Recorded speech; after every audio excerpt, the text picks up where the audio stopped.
हजरत सुलेमान अलैहिस्सलाम अल्लाह के अजीम नबी और बादशाह थे, जिन्हें ऐसी सल्तनत अता की गई थी जैसी किसी और को नहीं मिली। इंसान, जिन्नात, परिंदे और हवाएं सब उनके हुक्म के ताबे थे। एक दिन हजरत सुलेमान अलैहिस्सलाम अपने लश्कर का जायजा ले रहे थे, जिसमें इंसानों और जिन्नात के साथ परिंदे भी शामिल थे। तो उन्होंने हुदहुद परिंदे को गैर हाजिर पाया। आपने फरमाया कि अगर वह मुनासिब उज्र के बगैर गैर हाजिर हुआ तो मैं उसे सख्त सजा दूंगा या जबह कर दूंगा। कुछ ही देर बाद हुदहुद हाजिर हुआ और उसने अर्ज किया कि ए अल्लाह के नबी, मैं एक ऐसी खबर लाया हूं। मैं सबा की सरजमीन से आया हूं जहां एक औरत हुकूमत करती है। उसे हर तरह की आसाइशें हासिल हैं और उसका एक अजीम उश शान तख्त है, मगर मैंने देखा कि वह और उसकी कौम अल्लाह को छोड़कर सूरज की इबादत करती है।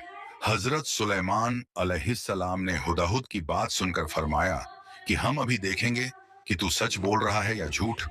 फिर आपने एक खत लिखवाया जिसमें अल्लाह का नाम लेकर मलिका को तौहीद की दावत दी गई कि वह सरकशी छोड़कर अल्लाह की फर्माबरदार बनकर हाजिर हो। यह खत हुदहुद के जरिए मलिका बल्किस तक पहुंचा।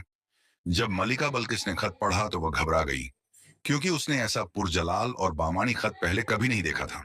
उसने अपनी कौम के सरदारों और मुशीरों को जमा किया और कहा कि ए मेरे सरदारों, मेरी तरफ एक खत आया है जो सुलेमान की तरफ से है, और इसमें अल्लाह के नाम से आगाज किया गया है और मुझे हुक्म दिया गया है कि मैं इताअत के साथ हाजिर हो जाऊं। इस पर मुशीरों ने कहा कि हम ताकतवर हैं और जंग के लिए तैयार हैं, लेकिन फैसला आपके हाथ में है। मगर मलिका बल्किस एक अक्लमंद, दाना और दूरंदेश हुक्मरान थी। उसने कहा कि बादशाह जब किसी बस्ती में आते हैं तो उसको तबाह कर देते हैं और इज्जत वालों को जलील कर देते हैं, इसलिए मैं पहले तोहफा भेज कर देखूंगी। चुनांचे उसने कीमती तोहफे हजरत सुलेमान अलैहिस्सलाम के पास भिजवाए। जब तोहफे हजरत सुलेमान अलैहिस्सलाम के सामने पेश किए गए तो आपने फरमाया कि क्या तुम मुझे माल से मदद देना चाहते हो?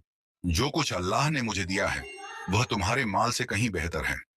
फिर आपने एलचियों को वापस लौटा दिया और फरमाया कि अगर वह इताअत के लिए ना आए तो हम ऐसी फौज लेकर आएंगे जिसका वह मुकाबला नहीं कर सकेंगे।